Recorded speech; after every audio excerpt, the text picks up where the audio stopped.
Yesus punya waktu 40 hari yang sangat penting setelah kebangkitannya sebelum ia naik ke sorga. Dan menurut catatan di Kisah Para Rasul 1 ayat 3, satu-satunya fokus pembicaraannya selama itu adalah tentang kerajaan Allah.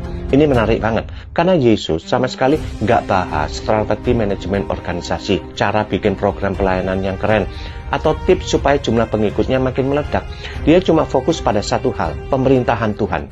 Nah masalahnya, 2000 tahun kemudian, kita justru jadi jago banget ngomongin segala macam doktrin, mulai dari berkat yang bikin nyaman, pemulihan luka batin, sampai tujuan hidup yang serba personal. Bukannya semua ini nggak penting ya, tapi masalahnya kita seringkali kehilangan inti yang Yesus tekankan, yaitu otoritas kerajaan Allah. Padahal kalau kita lihat di Kolose 1 ayat 13, Injil itu bukan cuma soal dosa saya sudah dihapus, tapi soal pemindahan kedaulatan, di mana Tuhan menarik kita keluar dari kerajaan kegelapan dan memindahkan kita ke bawah otoritas anaknya. Kita seringkali jatuh cinta pada Yesus sebagai juru selamat yang siap menolong kapan saja, tapi mendadak jadi alergi atau ragu-ragu ketika ia mulai menuntut haknya sebagai raja yang mengatur hidup kita.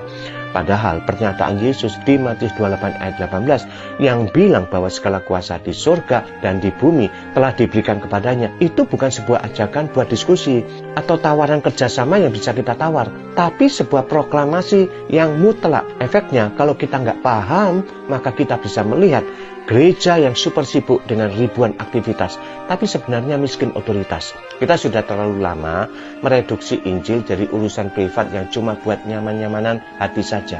Padahal waktu kita mengucapkan doa di Matius 6 ayat 10 supaya kerajaannya datang dan kehendaknya jadi di bumi seperti di sorga, itu sebenarnya bukan doa devosi yang manis, tapi doa invasi yang sangat radikal. Itu adalah permintaan supaya aturan surga mengintervensi realitas bumi yang sudah berantakan ini. Seringkali gereja merasa aman dengan sikap netral atau nggak mau ikut campur urusan dunia dengan alasan menjaga kesucian. Padahal kalau Kristus benar-benar raja, maka nggak ada 1 sentimeter pun wilayah di dunia ini yang sifatnya netral.